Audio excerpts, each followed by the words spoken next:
welcome officially. Thank you for being here. We have Sarah on this iChat this evening.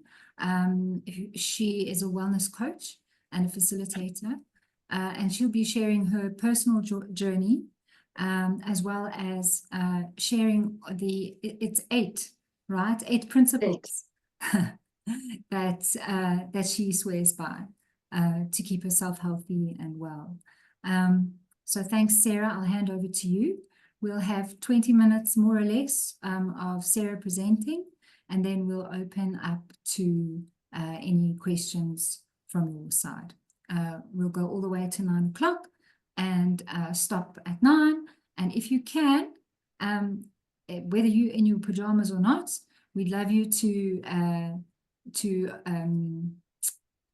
we'd love to see your faces. It just makes it so much nicer to be together when we can see each other. Okay. Anything else, Sarah? Would you like to start? No, that's great. Thanks, Okay, Laura. great. I think we Thanks can so kick off. So yeah, it's really great to connect with you all this evening. And it's an honor to connect with society's unsung heroes, which I think are the moms and dads who are behind the scenes, really doing amazing things to support their families. So today I come to you, or this evening, wearing 2 hats. One is that I am a wellness and coach and well-being and wellness facilitator. My area of expertise is in psychology and gut health and neuroscience and mental well-being. And I'm currently on a journey at the moment with my master's in neuroscience, which is wonderful and also daunting. But the other hat that I'm wearing this evening, which is more important, is that I am an autoimmune disease patient. I was diagnosed with scleroderma when I was 15 years old. And I will never forget, it was Christmas Eve, and the telephone rang, and it was the doctor to say, yes, the blood tests have confirmed you have scleroderma. And I lined up 10 tablets of prednisone, and I swallowed them. And very naively, I think I had no idea of what lay ahead and the road that would be endured and all the twists and turns. And I'm 38 years old now, so I've worn this identity for many decades. And if I had to look back at my journey with scleroderma, it's almost like mountain peaks. There were some very good years and then some very difficult years. And I think that's the nature of the illness when you zoom out and look at it as a whole. So I just want to acknowledge how hard and how arduous this journey can be, but also how brave and resilient we all are, and how much we love and we care. And that is why we are on this call this evening, because we haven't given up. And honestly, for me, statistically, so many things were meant to be far worse when it came to my condition, and I have outrun them. And I live a very happy and full life, despite very real limitations physically. Summarizing my 8 notes or 8 principles I live by is like summarizing the trick syllabus in 20 minutes. So I've given a lot of thought into how I would package it and get across the most important things. And it's been quite cathartic to reflect on that also. I think I'm in a unique position where I've been able to take all the research and studying I've been doing and apply it to myself like a guinea pig. So the gut protocols, the mental well-being, I've been through all of it and used my body to really understand and test the. So 2 things to bear in mind with the 8 principles. One is that I measure wellness by the duration of time in between flare-ups. So I haven't had a flare-up for a while, so I'm in a very good space at the moment, but also about how my pain is on a daily basis, as well as my happiness and how present and well I feel and how much I can engage in normal society. And the second thing is that what works for me may not be entirely appropriate to you and your situation with your family. And I think that comparing can be a dangerous game. So inhale what feels right and exhale and let go of whatever doesn't align with you. I am going to share my screen. If we all get a bit tired of slides, I can take them away and I can also speak without them. But let's see how we go.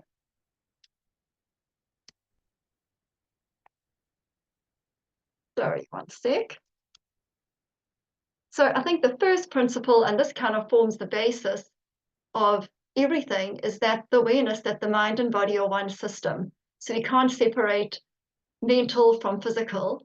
And I love this diagram because we obviously all know about our brain and our head, but there's also neurons, which are brain cells in our heart and in our gut. And they're all communicating all the time via the vagus nerve.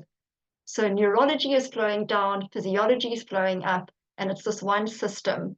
And I think ways in which I've learned to tune into my own brain body system is to try and keep a big picture, and to not only focus on medication and treatment, but to also identify what are emotions telling me about my body, why am I feeling stress, and where am I feeling the stress in my body, how is my mood impacting my overall health, and how is stress impacting inflammation or overall body wellness. And I try and aim for balance. And it's taken me many, many years to understand my body as mental, emotional, and physical, as much as everybody in your team, of your sphere, of your doctor and your nutritionist and your physio, whatever it is that helps your child. It's as you, as the patient or the parent or the family, it's your job to keep tabs that the whole system's getting approached and looked after, because that's so important. The next one is on stress. So we know that when the body's stressed, we produce cortisol, which moves like wildfire through our system and can really increase inflammation. It can also suppress our immune system. I think we can all relate to the fact that you meet a deadline or hand in something or go through something stressful and then you get flu because your immune system is quite low. And stress can just cause our mind and body to go into a little bit of chaos. But it's a part of being human and we can't avoid it, no matter how much we try and live like the Dalai Lama. It's just, it's unavoidable. So the main principle that I live by is that it's taken me a long time to realize that stress needs to be identified. Sometimes we can't even see it. And I think with your child, it can be communicated, like, how am I feeling? Where do I feel the stress? Is it in my chest? Is it in my heart? Is it in my head? Is it in my hands? And the aim of the game is to release stress from our brain and body system. When we store stress, it can get stored on a cellular level. And some of my favorite ways to get rid of cortisol and stress is exercise. So when we move, we actually physically expel and sweat cortisol out of the system, which is why you'll feel so good after going for a run or moving. And movement is also good, just bringing our awareness to our body, because we move out of our thinking brain, which is where a lot of the stress starts, and we have to bring our awareness into our body. And just in going into the sensing of the body, it really helps to minimize the areas of the brain that manage survival and stress. Journaling is a really awesome one, because research has shown that even just journaling and writing down feelings and emotions can help to expel stress from the body and can help to calm down the areas of the brain that are activated during stress. So that can also be something fun, to sit down and write down words that we are feeling in the moment. And another one I love is shaking. I don't know if anybody's heard of tremor release exercises, TRE. It was developed by a Dr. Boselli overseas, and it has been a go-to tool that I've used for 10 years. When I can feel like stress is building up, and I know once I've got the stress there, all I need is then a bad night's sleep and maybe one other factor, and that'll equal a flare-up. So when I feel that stress building up, I do tremor release exercises. And you do like a few stretching exercises, and your body goes into like an involuntary shaking, which is really awesome. And it's something that you don't have to go out and spend money. Once you learn the technique, you can do it on your own, you can do it as a family. And then venting or confiding has also been shown to release and decrease cortisol in the body. And I think just connecting as humans is so important. And I think some of us, I know especially with me, there's this pressure sometimes to feel strong in the adversity that we're dealing with, whether you're a parent or whether you're somebody with an autoimmune disease. And it's sometimes I need to be strong, and I can't complain, and I must live up to the strong persona that people maybe think that I am so strong. And sometimes we do just need to have that vent and be real and be like, today I don't need to be positive. I can actually be real about how hard this is, and confiding in somebody that we trust, and just being heard is enough to actually change the way the brain is operating in that moment, and just to move out of survival mode. And then good old laughing definitely boosts dopamine. And for me, sleep is also one of the first tools that I pull in when I know my body is feeling stressed. And of course, breathing. I was saying to Laura before I jumped into the presentation this evening, we've had such a crazy week of no power in Stellenbosch because of the storm, and I feel like I've been spinning. And one of my go-to tools lately has been to literally walk outside and sit outside and take my shoes off and put my feet flat on the grass, and to do some deep breathing. And the earth has a magnetic field, and that's not woo, that's science. And it does help to ground our energy. So that's been something really lovely to use. And then sleep, which I touched on earlier. Sleep definitely reduces inflammation. And what's I find so fascinating is that when we sleep, the brain actually fluid washes over our brain and washes away toxicity, which is why when you haven't had a good sleep, you can feel really fuzzy in the head. So that neural washing is really good. And while we sleep, we are able to heal and recharge, and our body can detox. And for me, the quickest way to bring on a flare-up is to have a couple of nights without good sleep and throw in a bit of stress, and that's a recipe. So I know for kids, they're generally much better sleeper than us adults. But routine is so important when it comes to sleep, because the brain hates change, and it also, because our brain is a prediction machine. It's always scanning and trying to predict what will come up next in the environment, so it can plan for that. So that if the brain is allowed a routine, then it's less guessing for the brain, and we don't waste so much energy trying to guess what's next.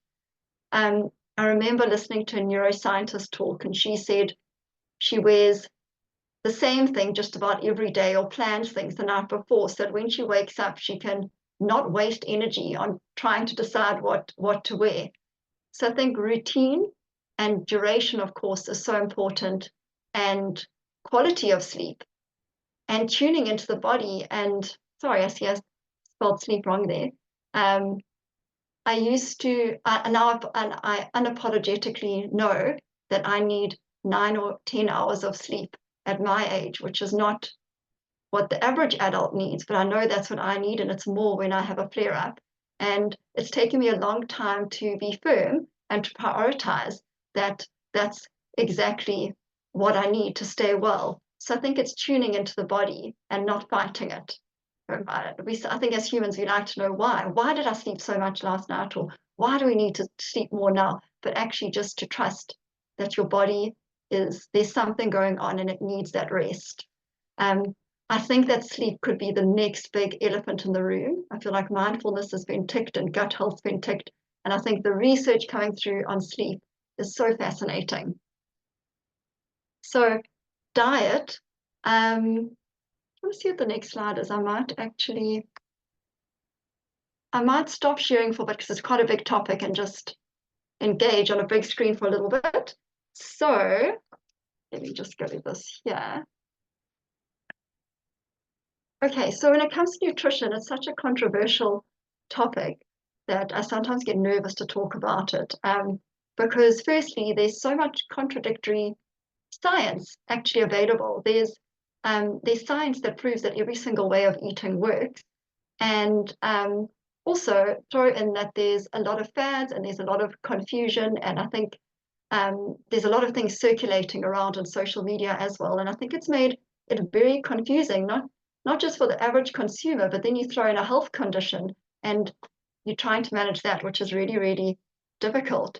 So for me, it's each of us are so different. We have a different metabolism, we have a different microbiome, we have different genetics, we are all different compositions, and each one will need to tune into their own way of eating. I also think our nutritional needs should be flexible and change with the season. I think sometimes we can latch onto a way of eating and think that's how we must eat for the foreseeable future, but different phases of our lives will require different ways of eating. Busy seasons or young ages will require different diets, and during stressful periods we might need to adapt to that. And in winter we crave different foods compared to summer, and nature has demonstrated this. In winter we have lots of citrus fruits because we need the vitamin C, and in summer we have more glucose high fruits and hydrating fruits. So I think also eating locally is also good. We are also all emotional eaters. I don't think there's a single person who isn't. If you are a human on earth, you're an emotional eater, and that's okay. I think just to be aware of when we do grab things that aren't so healthy, to ask why. And I know this can be so tricky with children. But back to my first point was that the mind and body is one integrative system, and we've got this incredible gut brain that is communicating up to our head brain, and also that our immune system is mostly in the gut, which is amazing, but it's also quite it's at the forefront of what is getting ingested into our body. And we know that with chronic inflammatory conditions, that the gut health is so connected to inflammation. And I have found through many, many, many, many years of experimenting with different diets that I can manage my inflammation to an extent, nutrition and diet, which has been quite liberating. I've done paleo, I've done keto, I've done plant-based, I've done high carb, low carb, all of it. I've got to a place that is, I would say, a combination of intuitive eating, but also way of eating. So a diet that is geared up to that. The research has been so interesting because what we once believed dopamine to be more brain-based neurotransmitters, we are now seeing that they are mostly produced in the gut. And dopamine is it's that feel-good neurotransmitter that is essential. And serotonin is the neurotransmitter for well-being and balance. And it's also a mood stabilizer. So when serotonin levels are low, sometimes people will go on antidepressants to stabilize serotonin. And certain foods that we eat can actually feed and help support dopamine and serotonin levels in the gut. So those are like legumes and fruits and vegetables, which are so good for us.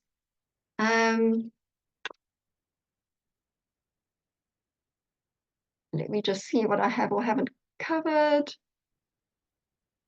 I realize that as we sit here, there are probably different households. Some of you might be gluten-free, some might be semi-gluten-free, some might be winging it because life's busy. I think. So, sorry, now I'm jumping around because I don't have my slide in front of me. I think what my slide said is when it comes to nutrition, I think my takeaway for parents with children who it's really, really hard to get them onto a strict diet is to keep it simple and be organized.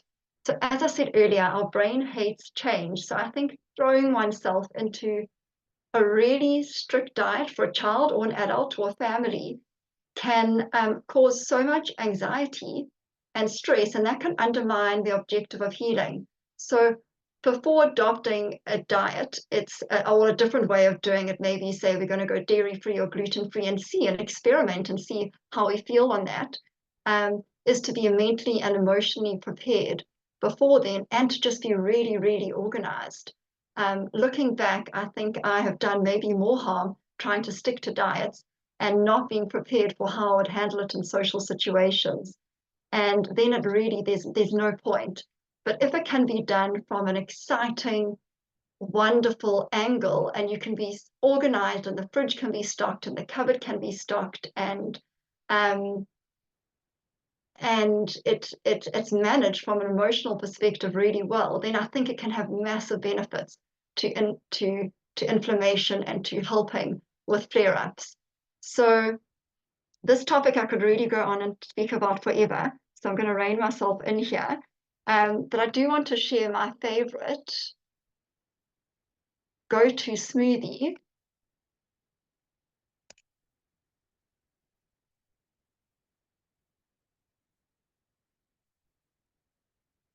So here it was just a picture of the microbiome in the gut and how the gut brain communicates with the head brain. Sorry, that's the heart. The gut brain here communicates with the head brain. So my go-to smoothie, which I have every day, it could not be more basic. I throw in whatever fruit is in the house. So banana, pawpaw, mango, ice and water, and I keep it simple and I blitz it up in the NutriBullet, and I drink that first thing in the morning. I think that with so many different types of diets going on, we could go down so many rabbit holes and complicate it. But at the end of the day, I think we all know, and sometimes it's just we need to be reminded, even though this is not rocket science, but fresh vegetables and fruit and unprocessed food is definitely the foods that support an anti-inflammatory way of living. And yeah, that is how I focus on it, but it definitely is about creating habits around it. My go-to green juice every day is half a cucumber, 2 red apples, spinach, and a little bit of ginger. Ginger might be a bit burny for your child, so you have to experiment. But making smoothies can be really fun. And for me, I like to get my greens and my fruit and my smoothies and whatever out and done with first thing in the morning, so then I can relax, and I love to have a comforting meal at dinner. I don't want to be then trying to pull in salads and loads of vegetables. So if you can get those in first thing in the morning on an empty stomach where it's absorbed so well, and I think a lot of kids or adults with autoimmune conditions will normally have a compromised gut system. So a blitzed up smoothie is a really easy way for the body to digest. So that can be fantastic. Let me just check if I haven't forgotten anything here. Some of my favorite anti-inflammatory foods. I love cooking with olive oil. Turmeric spices I incorporate into stews and curries. Kale, I must be honest, this is an old slide. I went through a bit of a kale phase and now I can't be bothered. But spinach and nuts and broccoli and salmon and good quality meat if you can. And as I say, to do your best, because if you're going to bring stress along for the ride with adopting a healthy diet, it's going to clash. So be organized, have fun with it, and try and make it sustainable. When it comes to emotions, this is another topic I'm quite passionate about. Sorry, I'm just checking the time. If I could meet one person in the world, it would be Dr. Edith Edgar. She's a survivor of the Holocaust, and she's a psychologist, and she's 98 years old, and I think she's fascinating. And I heard her speak a few years ago, and she said, you have to feel it to heal it. And it was just the thing I needed to hear at that stage of my life. And I think that sometimes we can feel like negative emotions coming up. can mean that we failed or we've done something wrong, but actually emotions are messages from our body. And it's so interesting looking at the latest research on emotions, because they're seeing that emotions actually can take on the role of switching on and off genes, which is known as epigenetics. So there's nothing wrong with feeling emotions, but when they become repressed and we don't deal with them over many, many years, they can cause genes to behave in different ways. So our genes, our environment are shaping and switching on and off genes every day, from what we think and what we feel, our emotions, and what we eat, all our lifestyle factors. And for me, a big part of my journey was acceptance. I thought for many years that I had accepted this condition, and I realized that I was still operating in a level of denial. And the problem with that is that when we operate in denial, and it was not just me, it was my whole family as a system, because it was quite hard to accept the parameters of the disease. And with that, you then live in an area where you maybe aren't managing expectations around it. So I was trying to be everything to everyone, because I'm a bit of an emotional perfectionist and people pleaser. And it was getting really hard trying to maintain a condition and be everything to everyone. And I realized that I was still living in a little bit of denial. And I've had to accept that these are the parameters of the condition. This is what I can and can't do, and that's okay. I can live within these and I can still be happy and find joy, but I can't keep trying to pretend it isn't what it is. And for me, acceptance has been a huge relief and has limited a lot of stress that I was carrying around that. So I think it's so easy to become the norm of living in a bit of survival mode with the pressure that these illnesses put on a family. So I think at the core of it, awareness is pivotal. So identifying emotions, being like, that's okay, we can feel sad, we can feel cross, we can feel let down, we can feel disappointed. Let's feel it, that's fine. Feel it and then let it pass, and don't sit in it for too long so it becomes unhealthy. But not feeling it can also cause problems. And a really great way of calming down the emotional center of the brain is emotional labeling. And this is something wonderful that you can use with your children. It's amazing, the research coming through on it, that when we are feeling overwhelmed and flustered and things are hard, if we can sit down and say, can I identify how I'm feeling?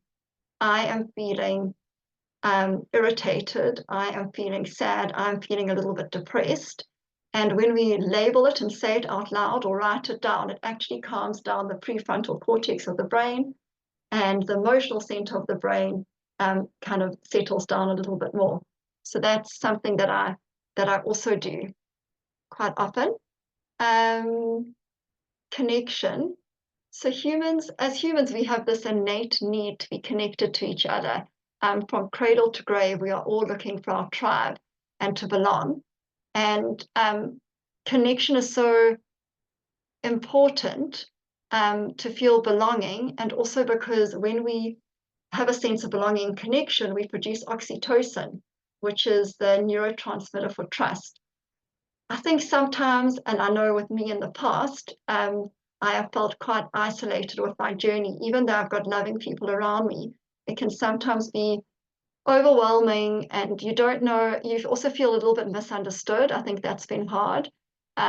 People not quite grasping what you are going through.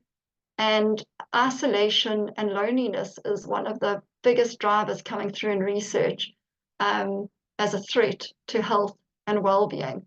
So I think connection, and it kind of ties into the previous slide of just being real.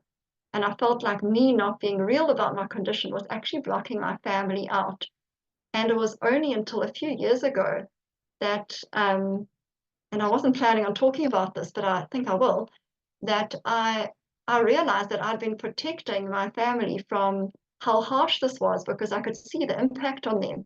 And I had to send them an email and say, this is actually this is how bad things are, and this is how I feel on a really bad day. This is what goes through my mind. And since then, it's taken down that wall of connection, and we are all so much more resilient, because the whole family is an organism. And when one person goes through something, the whole family does. And I'm older now and I'm married, but I promise you, my parents are still in there with the ups and downs of my health. So I think being real and connecting authentically, and our brain can tell when we're tricking it. It needs to feel a proper, authentic connection and support and emotional safety. So just keeping those communication pathways open, and you all will be far more experts at that than me, because I haven't had a child yet. So that's on connection, and then humor and joy. I think I've really been stuck in fear and worry cycles before in this journey, and I've seen how it can literally paralyze and freeze you. And we know that fear and cortisol can undermine the immune's function. So it's really important to find that balance of being real, but also just having fun and living life, and stopping rumination and the worry. 90% of our thoughts are actually repeat thoughts, and 90% of the things we worry about actually never happen. And I find that so fascinating. So it goes back to the awareness of noticing this rumination and stopping it. And I am an overthinker. And for me, this is why it's one of the principles, is I have to notice it and stop it. Acceptance I've spoken about, and grabbing every opportunity to find joy and laugh. And my husband and I really do try and find the laughter in a lot of situations to cope. Sometimes we'll be packing to go away, and I'll have a whole suitcase on every scenario that could go wrong in terms of needing medication. And it'll be late at night, and I've flared up, and we're trying to pack, and sometimes we just find that we end up laughing. And you know what? It really, really helps sometimes. And engaging in meaningful and purposeful things that are, despite the journey of chronic health, our body produces dopamine in abundance when we engage in meaningful and purposeful things. So actually just doing things we love and that make us feel good and that are important, whether that is cooking and baking or a herb garden or connecting with friends. We've got to have those lighter moments to just boost the dopamine. So what I'm getting at is there's so much more at play on our health, despite just the obvious things that we think are there. And then number 8 is balance. Every day is a dance to stay in balance. We all know that. And we have to be flexible. And when in doubt, sometimes I feel like I can feel overwhelmed when my health is not going right, and I'm trying to pull it back and rein it in and correct things. And it's medical tests and it's appointments, and I'm scared. And in those moments that I simplify and I go back to basics, what do I know I need?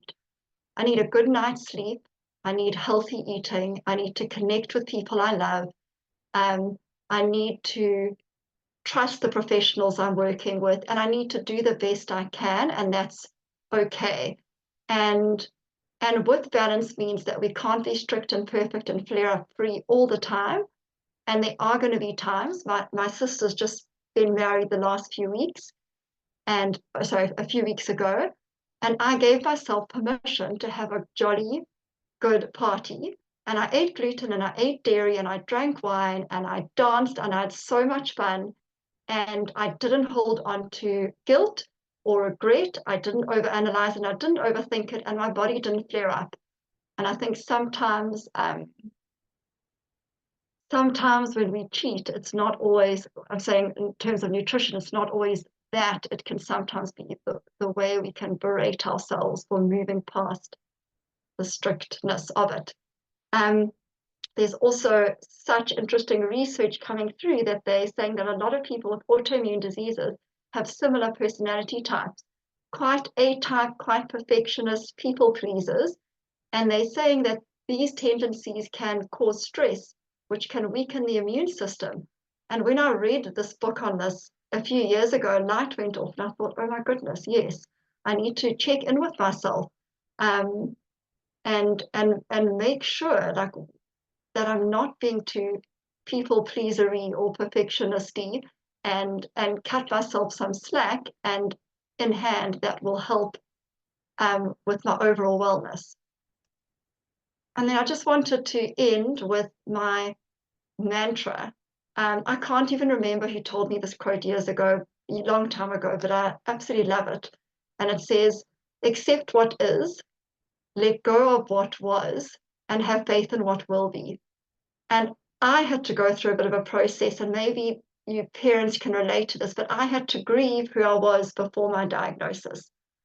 I had to let go of everything that could have been, everything I've had to not achieve because of it, and how hard that has been. But for a long time, I held on to it because it was too hard to accept that is gone. This is the new me, and I need to move forward with this new identity and find gratitude in that. So accepting what is now, let going of what was, but always never losing hope of what can be. I think there's a solution to everything. I think incredible research is coming through. I think there's so much we can do in our lifestyle to shape our genetics. And I don't lie awake at night worrying about my fate with this condition, because I feel like all of us, there is so much hope, and we have to hold on to that. So that is it. I've probably gone over, but I'm going to stop sharing. And if anybody has any comments or questions and wants to dive in with anything, we've got just over 15 minutes for conversation. So thank you for listening.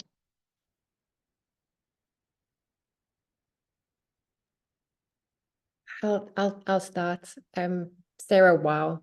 Thank you so very, very much for just an incredible talk. I've made some notes here because I wanted to, it's so clear that what you're describing is born of experience. It's born of trial and error.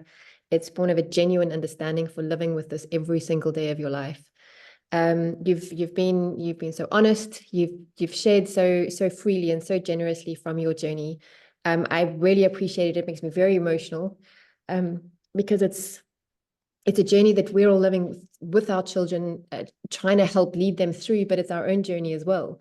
Especially when they're very young, we're having to model these things for our children. And there's so much work that has to happen as a parent so that you can equip your child to hopefully make these decisions for themselves. Because I think the reality is you can't force this stuff onto someone. You need to raise them in a way that they start making these choices for themselves. And that's a question I have for you a little bit later. But the other thing I really appreciate is I know for a fact that if I asked you to provide references for all the things that you've spoken about, I know you could. And I so appreciate that this is based in clinical data. It's supported with evidence.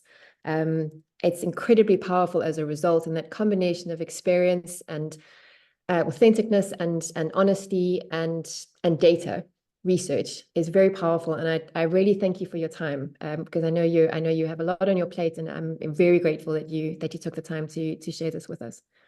My question, no, you're welcome.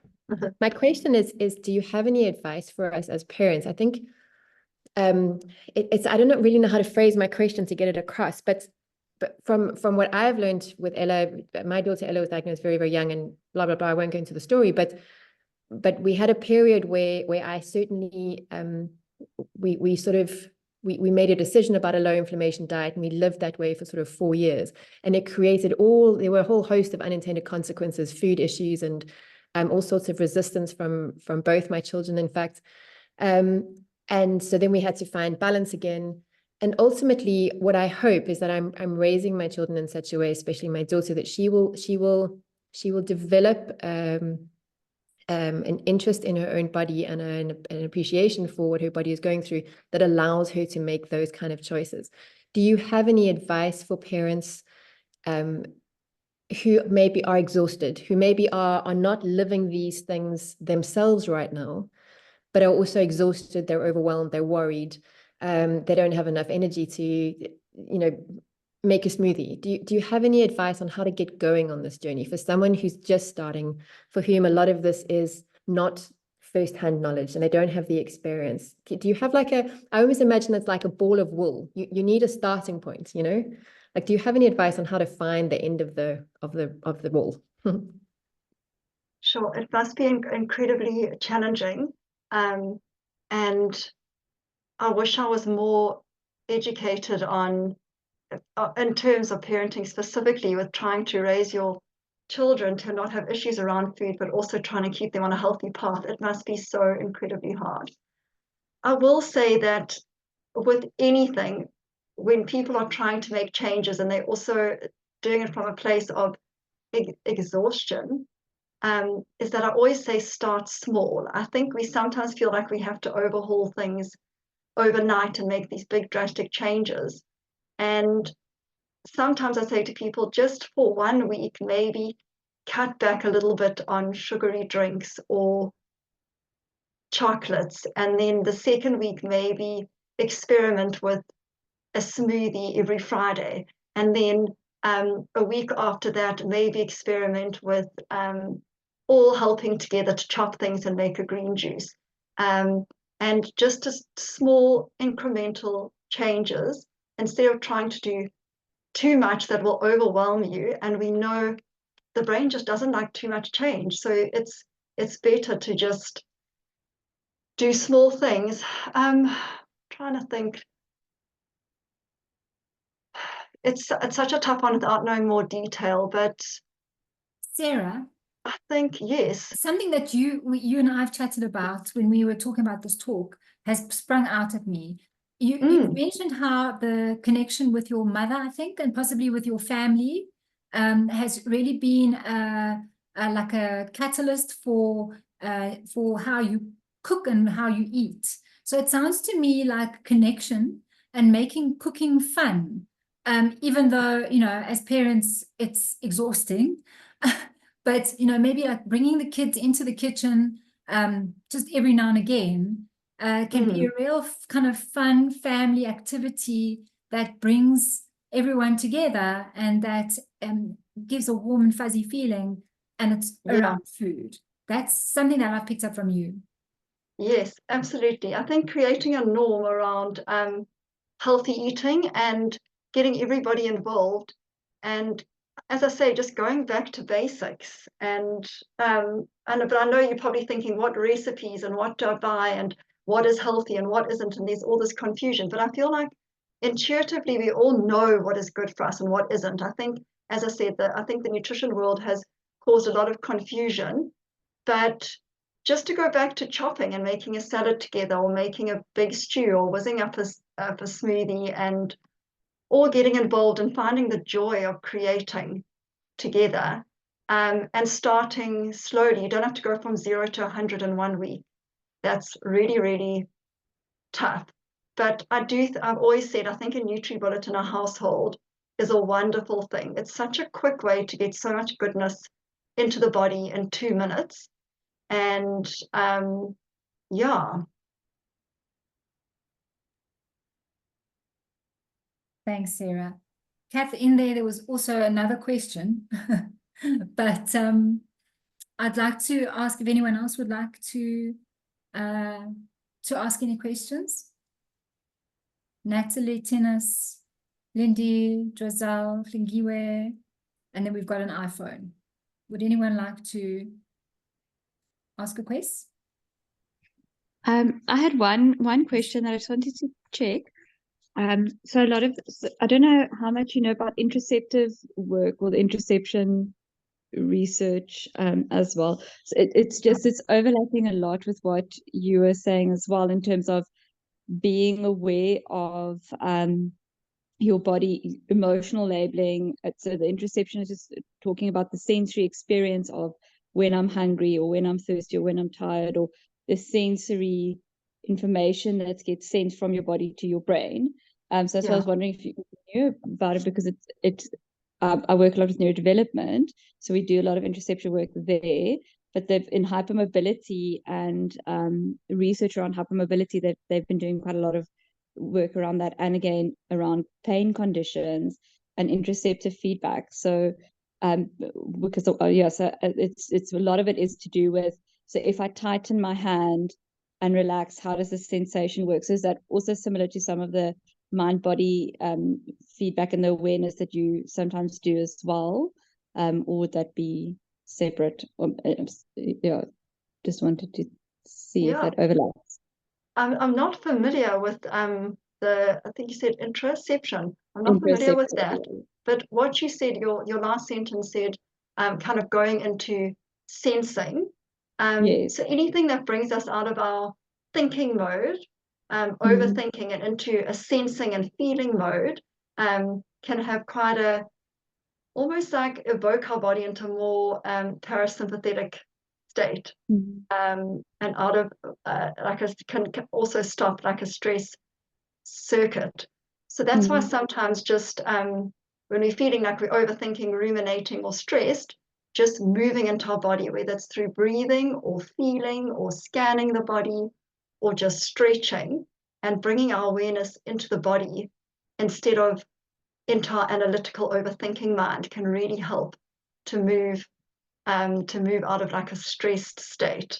And children probably do that without even knowing, but us adults can kind of stick or get stuck in that state. But yeah, that work sounds really interesting that you spoke about. Yes.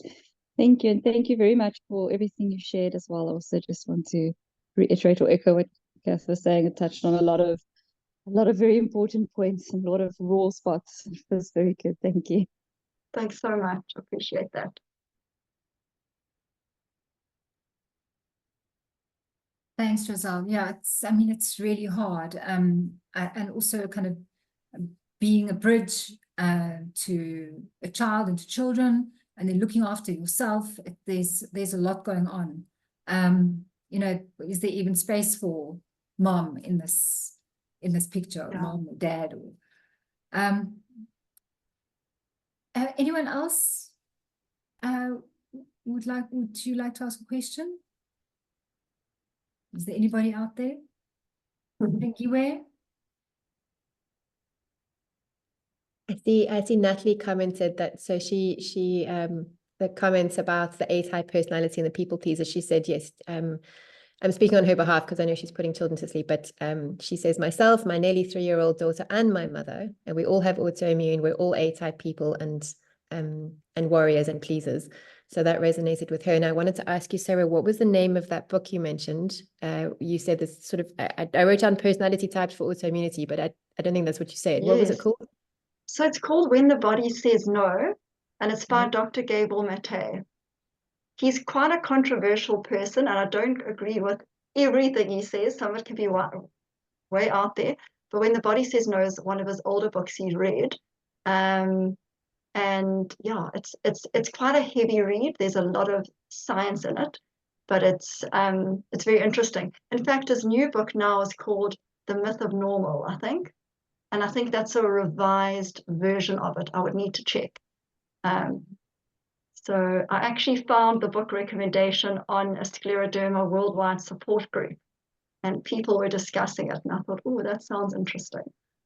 So I read that during lockdown in 2020. Yeah. I think a book list from you would be fascinating. But Yes. I imagine, I think a book list from you now would be fascinating, that you can look back over your years and years of all of this research. Yes. I mean, when I was researching all the nutrition, on the one hand, I read the China study, which assured me that the cause of all disease was animal products. And then, of course, you read a whole series of books about, you know, paleo or keto, and of course, the source of all disease is carbs. And then you read something about vegetables, and it's impossible. But once you've read them all, like you've described, you get to a point where you find your own balance. So I think a book list from you would be fascinating after all of the reading you've done. I wish I had my bookshelf behind me. I'm actually not at home at the moment, but it has been, my bookshelf tells a journey of where I've been at each stage, dietary, emotional, mental, all of it. So yeah, I can definitely put together a book list. And my last slide, which I think I didn't show, if I'm going to start now sharing like recipes, and because even with me, I don't have children to cook for, but I like doing quick, healthy recipes because I'm tired by the evening. And I'm going to start sharing them on my Instagram page. So if anybody wants ideas or anything, they're welcome to follow there. It's called The Happy Brain. And that has been my goal for the year, to just start connecting with other people and sharing, because I think we can all learn from each other in terms of lifestyle management, because it's so important, but it can also be so hard to crack into with the changes. Yeah, I mean, what I found you mentioned that's so interesting is that as an individual with a chronic illness, you are also part of a family system. And then there's a whole social context as well. And I think, like for me, I battle with the social context because people tend to want to just give kids sweets and like chips and stuff all the time. And like Mateo, my son, actually said to me the other day, why do you, and I've heard other kids say, when we go to the doctor, why do they give us a sweet? Makes no sense. I know. So that's like difficult to navigate. And then you mentioned intuitive kind of lifestyle changes and intuitive eating. Can you explain a little bit what you mean by intuitive, and then how do you actually tap into it? And then how do you also then help other people, i.e. your kids, tap into that? I think it's taken me, I must admit, it's taken me many years to get to a place where I can eat intuitively. I'll know when I need more or less of a certain food, less salt, more light foods, more heavy foods, more meat, less meat, and I can balance and keep it at that. And I also know when I'm resilient enough to cheat. So I will literally be at a restaurant, get a menu, and I'll go, I felt good the last few months. Always like I'm doing a mathematical equation in my head, and I go, I'm going to have a bit of soy sauce with gluten. I'm going to have a glass of wine. I know I'll be fine. I'll have chips and a burger. But another night I might say no. So it's always like a signal from inside that says you can push it or you can't push it. And it's just this dance of balance. I think it's so hard for children to have to tune into that. As I say, it's taken me years to get to that point. It's also so incredibly hard. And I think that's where, as parents, it's almost like what is within my control and what is without my control. And I think when we start worrying about everything that's out of our control, it is so overwhelming. And actually, what is in your controls? Well, you can control your relationship with your child, what they eat under your roof and in your home, how you all communicate to each other, how you create joy and happiness and boost dopamine in the home. And there's going to be situations that you can't control, and you can't feel guilt over that. And it is what it is, but you're doing your best. And that's why the last point was balance, because at the end of the day, we can't operate in pure alignment with everything being perfect and healthy and anti-inflammatory. Because it's so hard. I'm almost relieved that there was no nutritional information when I was younger at 15. No one knew anything about it. So I kind of just breezed through and didn't consider anything I ate until much later. Mm. But it's also a wonderful thing that you do have the information now that you have, because it wasn't there. Yeah, and like you're saying, not to let all the info stress you, because if you read or listen or whatever, it can drive you crazy, and you can really get stressed out about that. Natalie so says, stressful, I like that outlook. I've done so many extreme methods of eating, and I'm worried to have to do that to my daughter. I think the way you eat, you have to say to yourself, could I eat like this for a year or more? And if it isn't sustainable, then it probably isn't a very good approach that you are adopting. But it's also okay to be flexible. So I went plant-based for a little bit of time last year because I felt intuitively I'd been eating too much meat before. And then I woke up one day and I said, my body needs meat again. I've gone in that direction and I've balanced it. And you have to, so now I feel like I eat compared to normal society, probably in a little bit of a restricted way. But for me, it feels like freedom within it because I've got my mental and emotional context around it. I understand it and I don't feel deprived because life is too short to feel complete deprivation, especially for a child. That's really, really hard. So it's hard. It's really tough, but it's not impossible. We do live in a era now where processed food is the norm. And if you're a healthy eater, everyone's like, you are abnormal. Oh my word, you're so healthy. But actually, that's how we've been designed to eat. But yeah, it's hard Okay, to so break it to the new norm. Yeah. I just So Sarah, it's 9 o'clock. Giselle, I can see you want to ask a question. What I'd like to say is, if you need to drop off, we realize it's 9 o'clock. We promised you 8 to 9. Sarah, your talk has been incredible. I really appreciate it. But if you'd like to stay on and listen to Giselle's question or comment, please do. We understand if you need to drop off. Yes, Giselle. I had one quick comment. A quick question, a quick comment. My 3-year-old said to me yesterday, and she had a bad few days because she threw up her methotrexate, so she had a little bit of a mini flare. And so she said to me yesterday, my body just needs to eat ginger cookies and watch TV the whole time.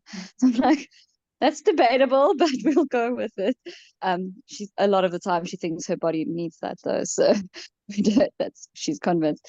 My question was just more, what would be a good place to start in terms of obviously all the diet stuff, and we try to do the diet and all those things, but I am concerned about my kids' gut health in general as well.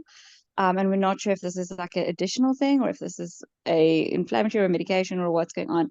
But what would be good resources that you could recommend, or good person to look at, or books or articles or blogs that you might be able to recommend to start to look at gut health, or specific tests or anything that we should look at? But as I said, gut health is definitely big. Our kids we just had a long discussion today with our rheumatologist about it, because they're constantly having stomach aches, and we don't think it's just from methotrexate. So if they have recommendations, I'd love to know.